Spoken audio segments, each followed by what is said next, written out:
disease is made of. A few years ago, I fell asleep in the basement of our home. And I woke up with this thought that a merry heart doth good like a medicine, but a broken spirit drieth the bone. And so I said, that sounds good, but is it scientific? So I started on this quest to do this paper, which has led to this talk, Stress, the Stuff Disease is Made Out of. And we're going to start off with what I call a foundational text. That text that came to me, a merry heart doth good like a medicine, but a broken spirit drieth the bone. But we also want to give you a promise. Peace I leave with you. My peace I give unto you. Not as the world gives, give I unto you. Let not your heart be troubled, neither let it be afraid. A key point that we want to make today is that happiness promotes health. Therefore, happiness is a medicine. Happiness promotes health. Therefore, happiness is a medicine.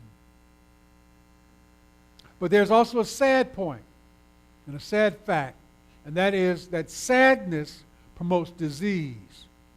Diseases kill. Therefore, sadness is a killer. In the brain, we have certain chemical substances that are found there that will promote happiness. In our brains, we have chemicals that God has placed there that will literally promote happiness.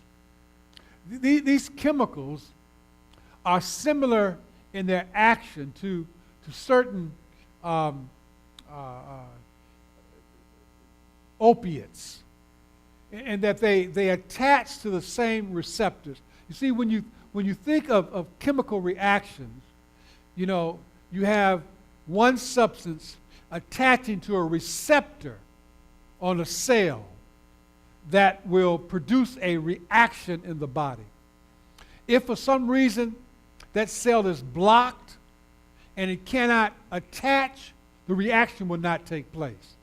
This happens in the case of diabetes, where insulin must attach to the cell in order to get the glucose into the cell. All right? And so we say that there's insulin resistance. What we're really saying that there's the inability of the insulin to attach to the cell.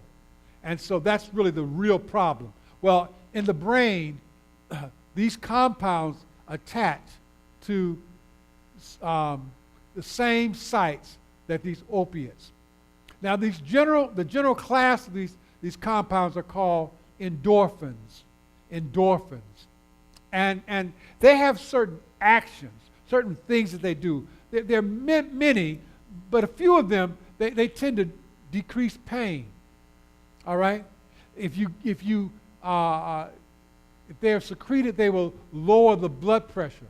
They will fight cancer by stimulating the immune system. In fact, they're one of the most powerful immune stimulators that we know. They're one of the most powerful pain relievers that known. They're generally, we call them neurotransmitters because they carry messages in the brain. They carry messages in the brain. All right? Certain drugs have been patterned after these neurotransmitters. Morphine and codeine, you've heard, they're very common drugs. They studied the chemical structure of these neurotransmitters and developed these drugs because of their action.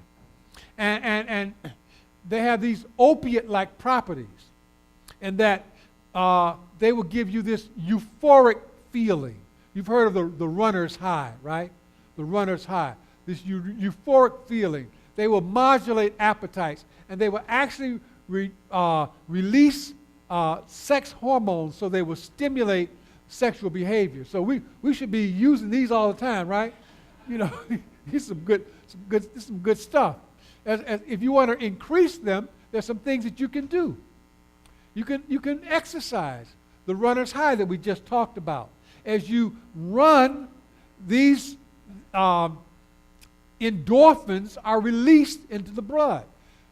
If you laugh, they're released. If you praise, if you sing, they're released. You know, I have a patient. The first time she came to me, she was extremely depressed. All right, and very weak. She was a young lady. She had lupus. She had chronic renal failure. She was on dialysis, and she was very, very depressed and very weak. And matter of fact, she had to cancel her first appointment because after dialysis, she would be so tired she couldn't come in. So the next day she came in, and her mother had to literally drive her and help her up the steps into the office. And so I evaluated her, and I give what I call a lifestyle prescription to my patients. And so I wrote out a lifestyle prescription for her, which included walking. How much? I told her I wanted her to exercise 2 hours a day for 90 days. An hour and a half of aerobic and 30 minutes of resistance. I told her I wanted her to laugh, to sing, and to praise. And I wanted her to go totally raw. Well, she comes back the next week. She drives herself directly from dialysis. She didn't have to go home and rest. She drove herself. She came into the office by herself. She said, Dr. Watkins, I'm not walking and exercising 2 hours. I'm about 40 minutes. I'm also about 40 to 60% raw. I'm not 100% yet. She said, but every hour I sing and laugh, and I feel great. That singing plus the exercise caused those endorphins to be released, and her energy improved. Her depression was reversed. The Bible says that what? A merry heart doth good, just like a medicine. Well, is it like a medicine or is it a medicine? All right. The research shows that smiling and laughing causes certain physiologic changes. What's physiologic? Bodily changes, physical changes, you know, physical versus mental, emotional. Certain physiologic changes in the body, things that we can actually measure, all right? And the research has shown that the very, content of our thoughts can determine how large or how small a dose of these endorphins will be released. The very content of our thought. In other words, you have a medicine dispenser right in your brain. All right? It doesn't cost you any money to release some medicines that can get rid of pain, stimulate your immune system, help you with sex, modulate your appetite. It's right in your brain. Praise the Lord. All right? I believe that this merry heart is a medicine. All right? Because it does so many positive things for us. Now,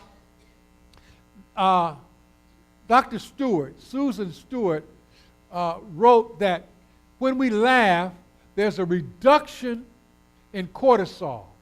All right? There's a reduction in cortisol. Now, cortisol is a chemical. It's produced by the adrenal gland, and it's an indicator of the level of stress. The higher the cortisol, the higher the stress. The lower the cortisol, the lower the stress. Now, just one little side. One of the benefits of cortisol, in addition to causing stress, it gives you that belly fat. All right? So you don't want cortisol. So when you laugh, cortisol is what? Reduce, decrease. So you're getting rid of stress, you're getting rid of that belly. She says, but also when you laugh, there's an increase in happiness via the endorphins. So while you're increasing your endorphins and being happy, you're simultaneously decreasing your sadness via the cortisol. So laughter is a very, very important thing. A merry heart doth good just like a medicine, but a broken spirit will dry up the bone. Peace I give. Peace I leave with you. My peace I give unto you. Not as the world giveth, give it unto you. Let not your heart be troubled, neither let it be afraid. Happiness promotes health. Therefore, happiness is a medicine. Sadness promotes disease. And disease kills. Therefore, am I going backwards? What's happening? How did I do that? Repetition is the essence of learning.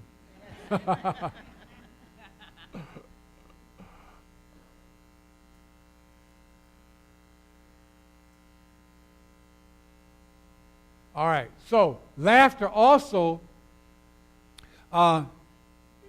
improves our circulation, okay? It stimulates the nervous system. It heightens the immune system, as we said, and studies show that it strengthens the heart. So laughter is a very, very important thing. We should be laughing all the time, all right? But look what the studies show. They show that children laugh about 400 times a day. 400 times a day. But you sourpusses, you only laugh about 15 times a day. All right? So there's a big difference between children and adults when it comes to laughter. The text says that a broken spirit drieth the bone. A broken spirit will make you sick. Now, happiness promotes health and longevity. Sadness promotes disease and death. All right? Now, when we look at this thing of stress, stress will make you fat. All right? Stress will make you fat. They've done some studies, and they show that stress actually stimulates obesity because it unlocks the body's fat cells. All right? And what they show is that there's a substance that when we're under stress is released. It's the NPY, the neuropeptide Y. And what the studies show is that this neuropeptide Y appears to unlock certain receptors, there's that word again, receptors in the fat cells, all right? So that the reaction can occur, and they grow in both size and in numbers, all right? This is what stress will do to you, you know? Now, in addition to making you fat, stress will also make you old. Stress will make you old. And there have been numerous studies to show this relationship between aging and stress. All right? One was done at the University of Florida. And they looked at the heart. Now, the number one cause of death in this country is what? Heart disease. All right? Now, I actually believe the number one cause is stress, but the number one cause that we measure is heart disease. All right? And what happens, they looked at the mitochondria. The mitochondria is the powerhouse of the cell. All right? The powerhouse of the cell. The mitochondria is what gives the body energy or food to live. Okay? And they showed that stress destroys those mitochondria. And it increases the death of the heart cell. It increases aging. It causes us to die prematurely. So stress makes you fat, old, and ugly.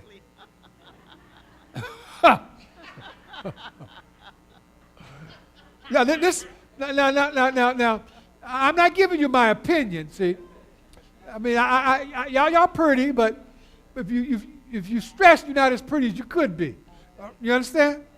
Y'all handsome, but if you stress, you're going to be a little less handsome, all right? They looked at many diseases of the skin, including hives, acne, and wrinkles. And what it showed was that this acne in these students, when they were under stress doing a major exam, that the glands were triggered to produce more oil, and they increased the acne breakouts. And so you're getting more acne, you're getting more wrinkles, you're getting hives. All of this is because of stress. I'm telling you, you should be laughing all the time. You know? Ugly, fat, and old. I mean, that's quite a combination. All right? Now, in addition to that, there are certain foods that cause stress. Now, this is not my list. I just did the research. I'm just the messenger. So don't beat up on me. Tea. Now, this is not herbal tea. It's just those caffeinated teas, coffee, and cocoa. Boy, when I was young, we didn't drink coffee and tea, but I used to kill me some cocoa. That's not good. Junk foods, fatty foods, it all increases stress. These are foods that increase stress now, all right? Egg yolks, butter, cheese, shrimp, meat, coconut oil. This is the only good one on there. Coconut oil, and then certain beverages. The one I used to love, sodas. We call them pop, But sodas, chocolate drinks, soft drinks, they got a lot of sugar. They cause stress. And then little alcohol is good for the stomach, but it will make you old, fat, and ugly. But there's some foods that will actually help you, all right?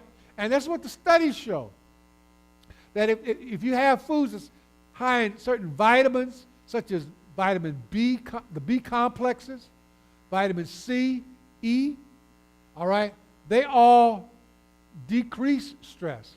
There are certain minerals. Now, all these minerals are we call trace minerals: magnesium, selenium, zinc. Trace minerals are very important. We hear of minerals like calcium. We know about those. But trace minerals are real important. When I was doing my surgical training, I was at D.C. General Hospital, and this guy came in with a gunshot wound to the abdomen, and it knocked out the blood supply to his small bowel, and they had to remove his small bowel because if you don't have any blood, you die, right? So the bowel was removed, and the small bowel is responsible for the absorption of most of the nutrients that we eat, right? And so he had what we call small bowel syndrome. And because the bowel wasn't taking in these nutrients, his skin just broke out. It was a terrible rash he had on his face, just weeping, and it was really bad. And there's a guy, Dr. Dedrick, out of Texas. He developed something called hyperalimentation, intravenous hyperalimentation, where they would give you high calories and high nutrients through the vein, all right? And so I ordered this for this patient. I was a resident at the time, but D.C. General, being a low-budget city hospital, didn't have trace minerals in their formulary. And so I went to the pharmacy, and I did what any good doctor would do when they don't have what you want. I fussed, and I told them, you get what this patient needs. You know, I don't care what you got to do, get it. You know, that's typical surgical personality. You understand? So I fussed, and lo and behold, in a day or so, they had the trace minerals. And so I immediately went and I hooked, put them in his bag. And the next day, I didn't have my camera that day. The next day, I rushed to the hospital, right to the ward with my camera to take the before and the after pictures of what these trace minerals were going to do. And when I got there, guess what? He had already cleared up. Overnight, just given these trace minerals, he cleared up. The point I'm trying to make is that we're fearfully and wonderfully made. And if we do what God encourages us to do, it is awesome. We don't see it because we don't see, short bowel syndrome and that situation with the trace minerals every day. But we don't have to see it to believe. We go by faith. God said, do it, so we do what? We do it, whether we understand it or not. So these foods will increase the stress. Fresh vegetables, your green, your yellow, your orange, your leafy vegetables, all of them will decrease stress. Your fresh fruits, your raw soups, sprouted grains, all of them will decrease stress. There's something called L-tryptophan. Now, L-tryptophan is one of the 10 essential amino acids. And it's also a neurotransmitter. And what happens is that L-tryptophan goes to form L-serotonin, which goes to form L-dopamine. And L-dopamine will go and decrease the stress. I use this all the time with my patients. Actually, I use a different form that's called 5-HTP. It's a hydroxy form of L-tryptophan, but it works so well. Early on, my first year out practicing in holistic medicine, there was a lady who came to me. She was a famous black children's story writer, and she was under a lot of stress. All right, and it turns out that she and her husband had separated, but they were living in the same house because they lived. There's an area in D.C. called the Gold Coast. Some of you know that. She lived on the Gold Coast, and they had this big house, and it was social. So social and economic, they were staying in the same house, but he was dating. And so she was stressed. And so I gave her high-potency B-complex and L-tryptophan for her stress and sent her home. She lived about an hour from where my office was. And when she got home, the secretary said, there's this irate lady on the phone. And so I went to the phone, it was that lady. And she was mad. She said, Dr. Watkins, you gave me that B-complex and L-tryptophan, and I took it before I left your office. As I drove home, I started feeling better. By the time I got home, my stress was gone. Are you trying to trick me? And I laughed. I said, no, I told you that would work. And I said, oh, no, it worked that fast. But immediately, within just an hour or so, it had reversed the stress. All right? L-tryptophan, a tremendous. Now, the interesting thing is L-tryptophan became popular right around the time that Prozac, you heard of Prozac?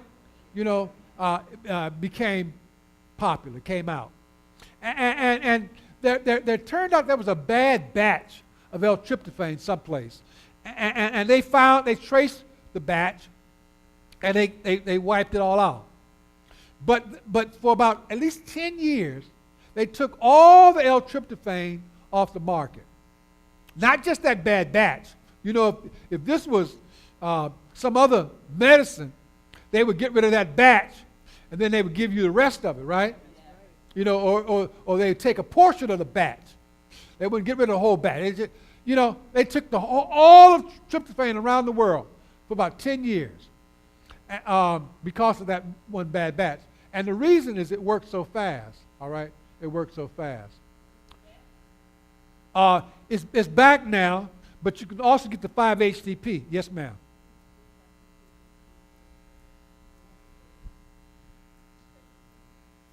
Yeah, yeah. It's back now. You can get L-tryptophan, but you can also get the 5-HTP. And I just use the 5-HTP. It's just a slightly, I guess it's slightly processed, but I use it and I get very, very good results very fast with people who have depression. But it also works for other things too. All right? Now, there was a study that was done between the University of California at San Francisco and the University of Utah with Ohio State and Vanderbilt, their schools of medicine. And they published this paper in the Proceedings of the National Academy of Science in 2004, all right? And what this paper showed was that psychological stress is a key factor in cellular aging and in possible disease formation. Now, scientists, they write things like this, you know, possible. There's some preliminary data. And we know stress kills us. It's causing diseases. But, you know, so this is what the paper showed. They looked at these telomeres, and they looked at the activity of telomerase, which is an enzyme. And they also looked at the oxidative stress. And they studied the specific cell, the type of white cell is called a mononuclear nucleocyte. And this is a white cell, and they look specifically at premenopausal females, okay? Premenopausal females. And what telomerase, they're DNA protein complexes, all right? And they found at the end of these chromosomes, and they promote genetic stability, okay? And if you look here, this is the chromosome, and these are these telomeres, okay? The little yellow. And what happens is that every time a cell divides, okay, there's a decrease or dwindling of the telomere, all right? And so you get continual division, and that'll lead to death of the cell, okay? Now, when the cell stops dividing, they're dead. Now, but God is so good. What God does, he says, okay, here's these telomeres, here's the chromosome, and when they divide, they diminish. But I'm going to give this telomerase, this enzyme, and what the enzyme does, it causes this telomere to be replenished, okay? It causes this telomere to be replenished so that the cell doesn't die out, all right? It continues to grow. Well, they looked at, well, we already said this, that the number of telomeres, the number of times of division, it determines health, it determines lifespan. They looked at these ladies, all right? And they found that the more years of stress in these certain caregivers, the lower was the activity of this enzyme, okay? And the shorter was the length of the telomere. In other words, they found that certain women, this stress caused the death of the cells, all right? Now, this word perceived, we talked about it last time. The women with the highest perceived psychological stress underwent the equivalence of 10 years of additional aging based on looking at these telomeres compared with the women with the lowest perception of being stressed. Now, what they did, they took two groups of women. They both had basically the same situation. Remember we said last time that no one has the identical situation, but they had similar situations. They had children that were born with defects, all right? And it required a lot of care. They were these caregivers. But these were their own kids.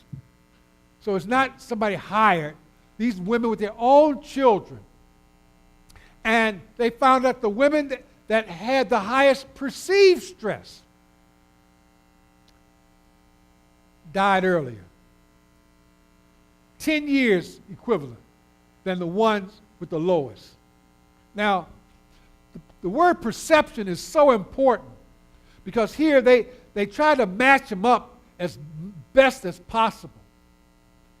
But they said, look, if you see this situation as being stressful, you're going to die 10 years earlier. So one group looked at the situation one way, the other group looked at it the other way. You know? We have to look and see which group we're in. And if we're in the stressful group, we got to change that. Because if not, we will die prematurely. Now, why aren't we happy and why aren't we healthy? I believe one of the reasons is because we don't trust God. We don't trust God. We must allow God to control our thoughts. We can't be happy in and of ourselves. And this is me thinking, all right? This is my thought, that we cannot be happy in and of ourselves. The merry heart that we have, the Bible is talking about, comes from God. And God is love. And so he wants us to be happy. We cannot be happy in and of ourselves. We must look to God as the author and the finisher of our faith. All right? We must learn to smile and laugh again. All right? Why? Because if we do this, it has a profound effect on our health and our well-being. Just by learning to laugh and smile again. You know, once again, when I was in Amway, I was at a big meeting. This little short guy, Dexter Yeager, was saying, you know, we have to look in the mirror and smile, you know. And you know, I didn't smile a lot. I'll be very honest, because I was very serious-minded, you know, and so I didn't smile. I'm just lying to myself. I didn't smile because I didn't smile. It had nothing to do with being serious-minded, you know. And so I literally got in the mirror and started practicing smiling. You know, because I wanted to make money. You know what I mean? If smiling is going to help me make money, I'm going to smile. But I learned that it's just nice to smile, you know, and especially have a reason to smile. You know, you're not just faking it. But you can fake it because the studies show that even fake laughter will cause a profound effect on the body as much as real. All right? And so, you know, fake it until you can make it. All right? Fake it until you make it.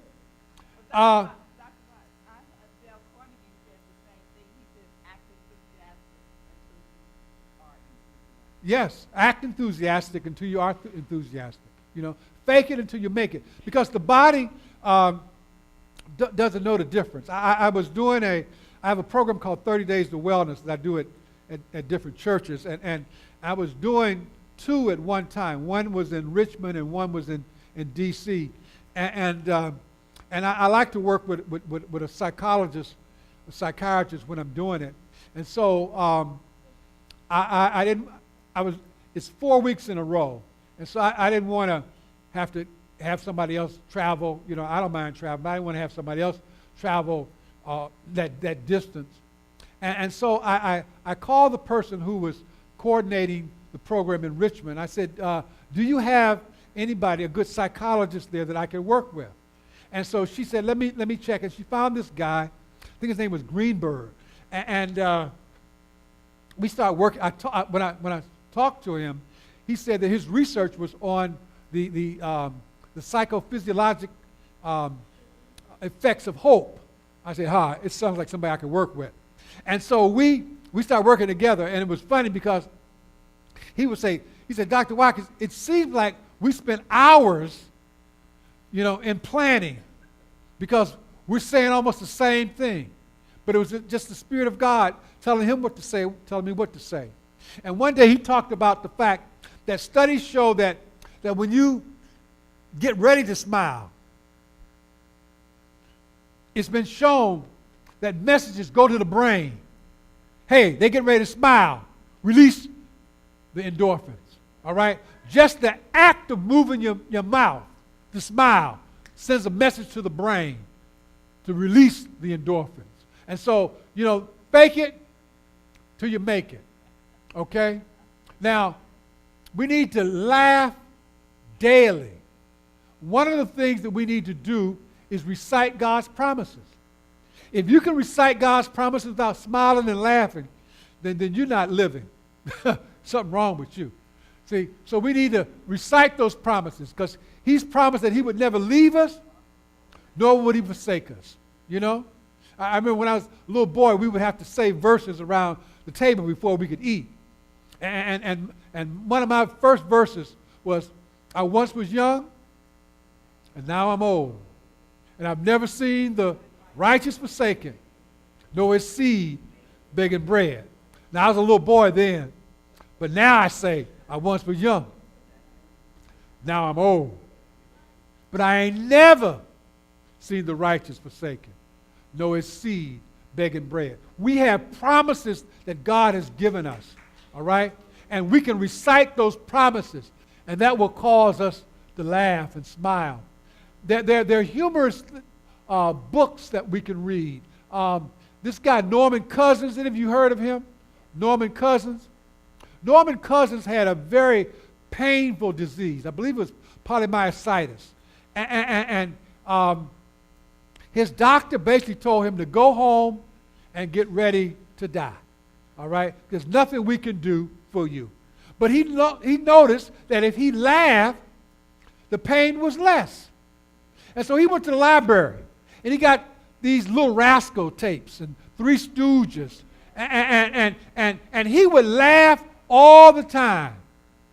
Well, when he went back to the doctor for a checkup, instead of being dead, the doctor found out that his disease had been reversed. Just laughing had reversed his disease. He wrote a book entitled The Anatomy of an Illness. He was on the cover of Time magazine. He showed that laughter really works. So we need to read humorous things. We got to sing to ourselves. The Bible says that make a joyful noise unto the Lord. My mother told me one day, because my family are known as good singers. Some of you probably saw my brother on TV. He's a tremendous singer. Well, my mama told me one day, son, you just keep on singing. When you get to heaven, God's going to give you a voice.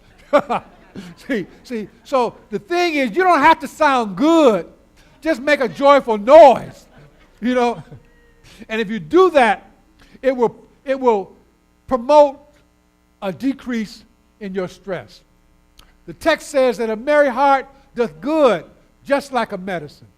But a broken spirit drieth the bone. But God has given us one of his precious promises. Peace I leave with you. My peace I give to you. Not as the world giveth, give I unto you. Let not your heart be troubled, neither let it be